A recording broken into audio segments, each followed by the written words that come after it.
Welcome to Ignite the Positive with Stacey Bice. Today is our Friday focus, and today I'd like to introduce you to Mike Neff, who is a licensed clinical social worker and owner of Precipice Counseling. Mike is a veteran with lived experience in mental health and practicing clinician since 2015. His work focuses on evoking the inner healer in us to achieve the life we desire and challenge unhelpful behaviors. Now, what I want to talk with Mike about today is September is Suicide Prevention Month. And suicide has affected every one of us in some way or another. Either we've had suicidal thoughts, we have a family member, we have a friend of a friend, a coworker, someone whose suicide has affected in some way. So I have a couple questions for Mike. First question is, we know during the pandemic in the last couple of years, 2020 to 2022, a lot of the reason for suicide was loneliness and isolation. So what do you feel is driving this right now? So what I feel is driving the loneliness that's contributing to suicidality is really our division in much of many things.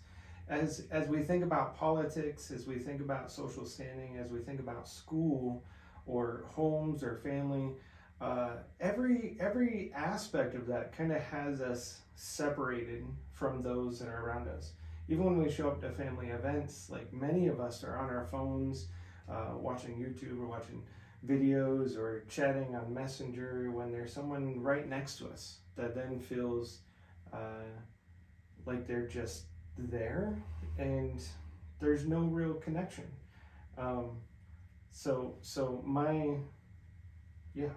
That's what I think is driving the loneliness is our separation and division, difference in ideology as well as our presence when we're actually with people. So really, connection is key. If you notice somebody that their behavior is a little bit off or a little bit different, just speak to them. Definitely. For someone. Definitely. An example of that, like I used to be staring at my phone, texting people, maybe scrolling through Facebook as I walked into the grocery store. And a couple of months ago, when I started to realize where I was in my place in society, I was walking into Solberg's, and there was this person sitting in their car, and they were just crying. And I didn't know who they were. I didn't know what was going on. I knew that by walking over and being like, "Hey, I'm here for you," would have been creepy and weird. So I kind of paused for a little bit. We made eye contact, and then I just kind of smiled and waved. And I think in that moment, it made more of a difference than if I would have just kept walking. Even just knowing that you're seen. Nowadays, one of the most positive praises I hear from people is when they come in and they're like, "You know what? For the first time in a month, I felt seen, and I appreciate it." And that's really where I think we need to pause and see people and be with people. Yeah, I think as well. So because it is Suicide Prevention Month, I took the time to look at a few statistics, and these statistics were alarming to me. Approximately 125 Americans die every single day from suicide. And I just heard today in an earlier meeting that 53% of all those suicides are teenagers. So what's a way that we can help our teenagers?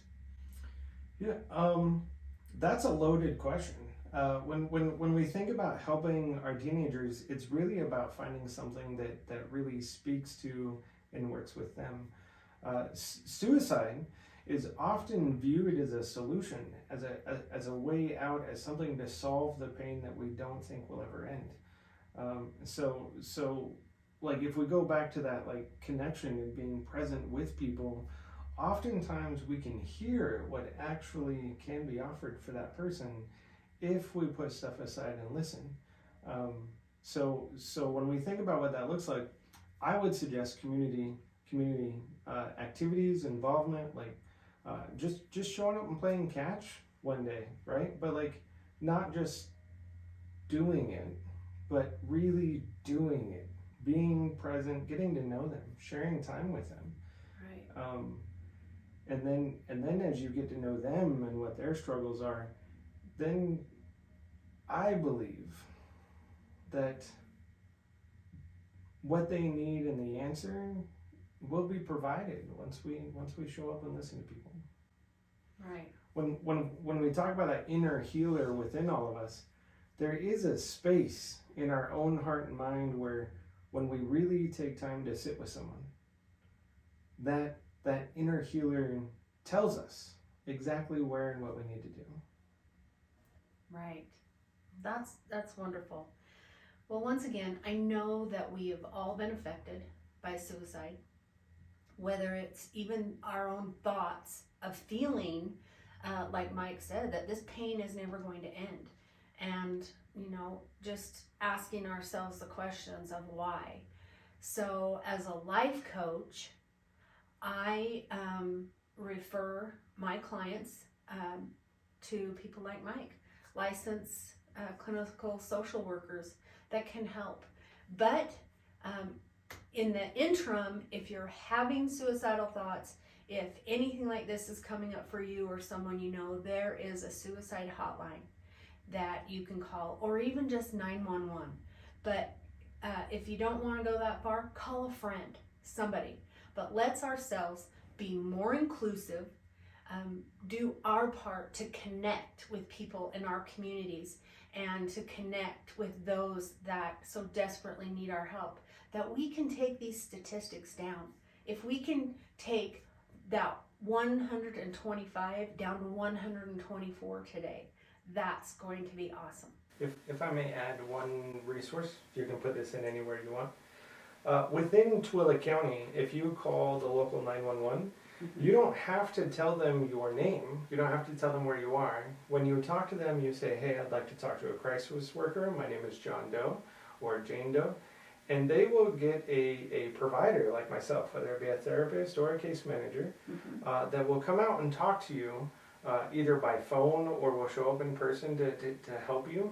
I know that exists in Tooele County, and there are some counties outside of Tooele that's doing a similar thing. So if you want to see someone in person and the crisis line doesn't work and you don't want to tell 911 your name, know that there is that resource. Wonderful. So let's do our part. I want to thank Mike for being with me today on this great interview for Ignite the Positive. And I will see you tomorrow for our Simply Saturday. Have a great day.